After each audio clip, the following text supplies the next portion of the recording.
సురేష్ గారు, ప్రధానమంత్రి మోడీ గారు జాతిని ఉద్దేశించి ప్రసంగించేది చాలా కొన్ని సందర్భాలు, ముఖ్యమైన సందర్భాల్లో మాట్లాడుతుంటారు. డిమానిటైజేషన్ సందర్భంలో చూసాము, కోవిడ్ టైంలో చూసాము.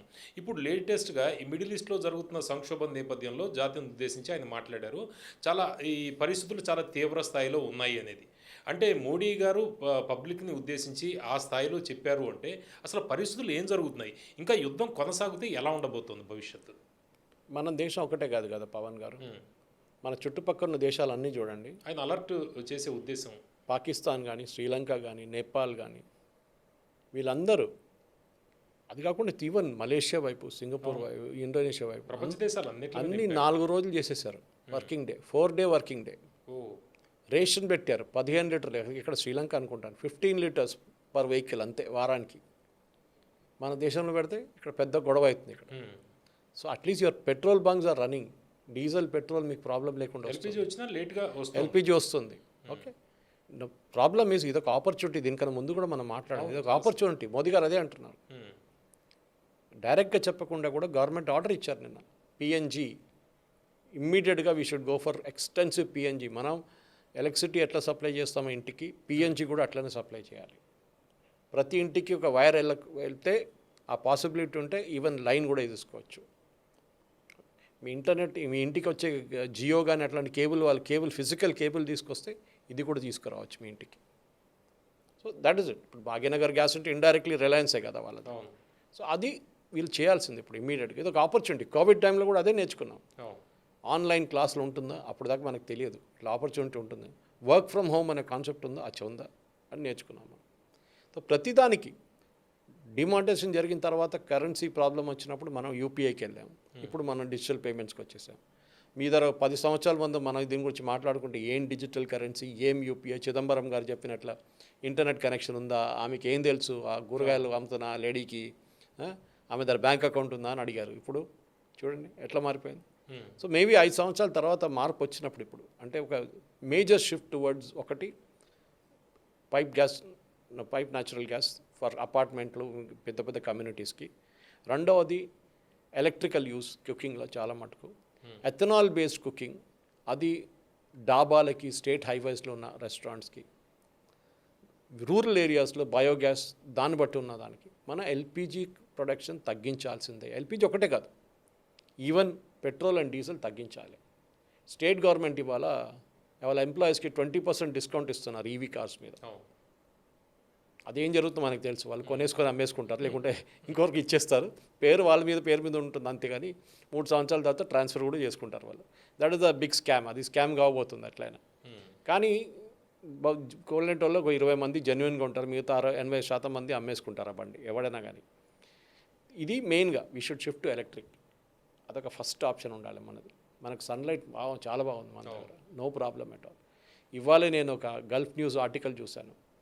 మన గుజరాత్లో ఉన్న అదానీ ప్రాజెక్ట్ గురించి మాట్లాడుతున్న, సోలార్ ప్రాజెక్ట్ గురించి.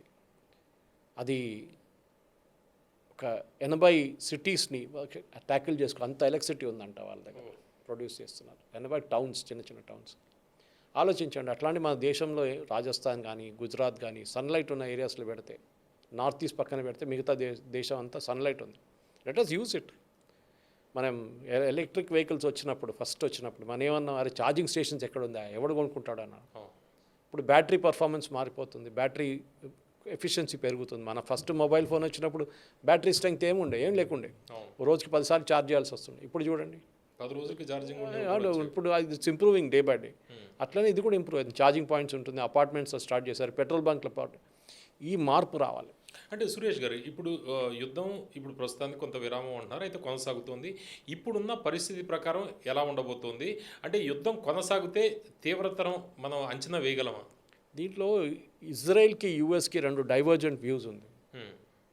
ఇజ్రాయెల్ ఒక వైపు వెళ్తున్నారు, యూఎస్ ఒక వైపు వెళ్తున్నారు. నెటన్యాహుకి ఎలక్షన్ ఉంది ఇప్పుడు కొన్ని రోజుల తర్వాత, నెలల తర్వాత. ఆయనకు ఎలక్షన్ గెలవాలంటే ఆయనకు ఒక క్లోజర్ కావాలి. ఓకే. ట్రంప్కి ఏంటి, ట్రంప్కి మిడ్ టర్మ్ పోల్స్ వస్తుంది, దానికి ముందు ప్రైమరీస్ నడుస్తుంది వాళ్ళది. ప్రైమరీస్ అంటే వాళ్ళ దాంట్లోనే ఎలక్ట్ చేసుకుంటారు ఫస్ట్. డెమోక్రటిక్ రిపబ్లికన్ క్యాండిడేట్ వాళ్ళు, ఇంకూరు 4 ఉంటారు, వాళ్ళు నలుగురిలో ఒకరిని ఎలక్ట్ చేసుకుంటారు వాళ్ళు. దాని తర్వాత వాళ్ళు పోటీ పడతారు నెక్స్ట్ లెవెల్లో. ట్రంప్కి ఆ ప్రాబ్లం ఉంది. ట్రంప్కి ఏంటంటే ఎట్లన్నా దీన్ని నేను గల్ చేశానని చెప్పి బయటపడ్డానికి ఒక సర్టిఫికేట్ తీసుకోవాలి. అది ఇరాన్ ఇస్తే ఇంకా బాగుంటుంది. వాళ్ళు ఇచ్చే పరిస్థితి లేదు. బహుశా ఇవ్వచ్చు రేపు. ఇరాన్కి ఇంత బెనిఫిట్స్ ఇస్తే ఓకే, బెనిఫిట్స్ ఇవ్వాలి. ఇస్తే వాళ్ళు అంటారు మా మీద మీరు ఎందుకు పెట్టారు రెస్ట్రిక్షన్స్, యురేనియం ఉందని. యురేనియం మేము ఇచ్చేస్తున్నా మీకు, మాకు అక్కర్లేదు, కానీ మాకు అష్యూరెన్స్ ఇవ్వండి, ఇప్పటి నుంచి మా మీద బాంబులు వేయరు అని అష్యూరెన్స్ ఇవ్వండి. Only then we will do it. వాళ్ళేమంటున్నారు మమ్మల్ని డిఫెండ్ చేసుకోవాలి మేము, దానికోసం మేము డ్రోన్లు పెట్టుకున్నాం, దానికోసం మేము మిసైల్స్ పెట్టుకున్నాం. చూడండి ఇప్పుడు మేము బాంబు వేశారు కదా, మేము డిఫెండ్ చేసుకున్నాం. అది లేకుండా ఆలోచించండి, మిమ్మల్ని మొత్తం మమ్మల్ని ఫినిష్ చేసేస్తుండే ఇప్పుడు దాకా ఇరాన్ని. మా సెల్ఫ్ డిఫెన్స్కి మాకు కావాలి, అది అనుమతించండి, రెస్ట్రిక్టెడ్ క్వాంటిటీ. చూడండి పవన్ గారు, వీళ్ళు నార్త్ కొరియన్ డిక్టేటర్ ఉన్నారు అక్కడ ఒక ఆయన, కిమ్ జాంగ్ ఉన్. ఆయన ఎవరైనా వెళ్ళి పుల్ల పెడతాడా? ఆయన ఒక్కడు వెళ్ళి ఆయన దగ్గర వెళ్ళి ఏదైనా, ట్రంప్ కూడా ఏమన్నాడు, భయపడతారు, ఎందుకంటే ఈజ్ గాట్ న్యూక్లియర్ మిసైల్స్. ఎక్కువ చెప్తే కొట్టేస్తాడు 2 కావాలంటే. So that irresponsible fellow. వీళ్ళు అట్లా కాదు. You're dealing with a good nation, educated nation. సరే ఈ రిలీజియస్ ఇది వచ్చేస్తే బెంట్ ఆఫ్ మైండ్ వస్తే పాకిస్తాన్ కూడా అట్లనే అయిపోయారు మొత్తం, బంగ్లాదేశ్ కూడా అదే సంగతి.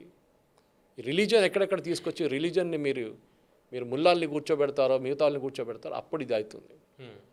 దానికోసం చర్చ్ ఆఫ్ ఇంగ్లాండ్ నుంచి వీళ్ళు బ్రిటిష్ పార్లమెంట్లో హౌస్ ఆఫ్ లార్డ్స్ నుంచి ఈ బిషప్స్ని అంతా పక్కన కూర్చొని ఎందుకు పెట్టారు? సెక్యులరిజం అనే కాన్సెప్ట్ అక్కడే వచ్చింది. మీరు మా దాంట్లో రాకండి, మీరు మీ పని చేయండి, చర్చిలు చూసుకోండి, గవర్నమెంట్ నడిపించే పని మాది, మేము నడిపిస్తాం. ఈ ఒక బ్యాలెన్స్ వచ్చేస్తే ఇరాన్ కూడా బాగుపడతారు. అదే బహుశా జరగబోతుంది. ఇప్పుడు ఈ ముల్లాల్ని తీసుకెళ్ళి పక్కన పెట్టేసి వాళ్ళని కంప్లీట్గా తీసేసి ఇరాన్ ఒక మోడర్న్ సొసైటీగా చూసుకోవాలని చాలామందికి ఇంట్రెస్ట్ ఉంది. ఈవెన్ ఇరానియన్స్ కూడా ఉంది. అది పాత తెహరాన్ యూనివర్సిటీ పిక్చర్లు చూస్తే మినీ స్కర్ట్లు వేసుకుని తిరుగుతున్న అమ్మాయిలు ఉన్నారు ఆ టైంలో, షా ఆఫ్ ఇరాన్ టైంలో. అక్కడ దాకా రావట్లని చెప్పట్లేదు, కానీ మార్పు రావాలి ఇరాన్కి. ఇప్పుడున్న ఇన్ఫ్లేషన్ కానీ అక్కడ 70% 80% ఇన్ఫ్లేషన్ ఏంటి సార్? అక్కడ తాగడానికి నీళ్ళు లేవు, ఎలక్ట్రిసిటీ సప్లై కరెక్ట్గా లేదు, ఇంకా కారణం. సో లెట్ us ఇరాన్ కూడా ఇప్పుడు అర్థం చేసుకుంటారు, సరే మాకు కావాల్సి మేము చూపించాం, that we didn't surrender, that is correct. వాళ్ళకు ఒక ఏం చెప్తారు, ఒక పెద్ద మెడల్ ఆఫ్ ఆనర్ అది. కానీ ఇంకా ఎన్ని రోజులు ముందు తీసుకెళ్తారు ఇట్లానే. Okay, some place you have to stop. ఇద్దరు గెలిచారు, అమెరికా కావండి మీకు సర్టిఫికేట్ ఇస్తారు, మీరు కావండి వాళ్ళకి సర్టిఫికేట్ ఇవ్వండి, ఇద్దరు చప్పట్లు కొట్టుకుంటే అందరు కలిసి ఇంటికి వెళ్ళిపోదాం మనం. అది